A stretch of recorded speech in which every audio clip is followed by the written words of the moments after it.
കൊട്ടിയൂരിൽ ഇളനീരഭിഷേകത്തിന് പോകുന്ന ഭക്തർ എന്താണ് പറയുന്നതെന്ന് നോക്കാം.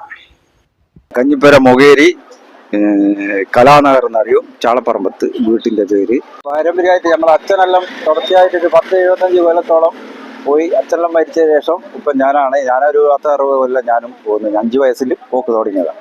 ഇപ്പോൾ തുടർച്ചയായിട്ട് ഒരു കഴിഞ്ഞ കൊല്ലം മാത്രമാണ് പോകുന്നത്. ഇപ്പൊ എല്ലാ കൊല്ലവും ഞാൻ ചാളപ്പറമ്പത്ത് കഞ്ഞിപ്പുര എന്നാ വരുന്നത്.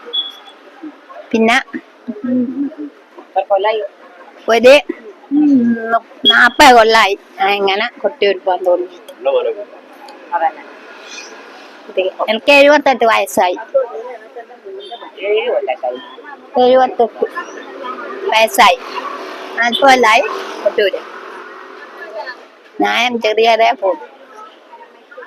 എന്റെ കല്യാണം കഴിഞ്ഞാലും പോയിക്ക് കഞ്ഞാറ് മക്കളെല്ലാം ആയാലും പോയിക്ക് മക്കളെ ഇളനീരെല്ലാം കെട്ടിച്ച് പറഞ്ഞേക്ക് മോന്റെ വരെ ഇളനീരെല്ലാം കൊണ്ട് പറഞ്ഞേച്ചു.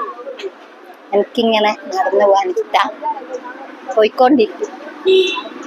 പേര് സുരേന്ദ്രൻ. ഞാൻ കുറ്റ്യാടി കുനിയിൽ കഞ്ഞിപ്പുരയിൽ നിന്നാണ്. ഞങ്ങള് 4 പുത്തന്മാരും 7 പഴമക്കാരുമുണ്ട്. ഞാൻ ഏകദേശം ഒരു 16 വയസ്സിൽ തുടങ്ങിയതാണ് ഈ കൊട്ടിയൂർ യാത്ര. നമുക്കൊരു വർഷം പോകാൻ പറ്റിയില്ലെങ്കിൽ വലിയ ഒരു മാനസിക പ്രയാസം തന്നെ അനുഭവപ്പെടാറുണ്ട്. ചില സാങ്കേതിക കാരണങ്ങളാൽ ഞങ്ങൾ പോകാറുണ്ട്. പക്ഷെ അത് ഞങ്ങൾക്ക് വല്ലാത്തൊരു പ്രയാസമായിട്ട് അനുഭവപ്പെടാറുണ്ട്. യാത്ര വളരെ സുഖകരമായ യാത്രയാണ്. ഞങ്ങൾ കാൽനടയായിട്ട് നടന്നാണ് പോകുന്നത്. വരുന്ന വർഷവും ഞങ്ങൾ പോകാൻ പെരുമാൾ അനുഗ്രഹം ഉണ്ടാകട്ടെ എന്ന് പ്രാർത്ഥിക്കുന്നു. പേര് കൃഷ്ണൻ എന്നാണ് എൻ്റെ പേര്.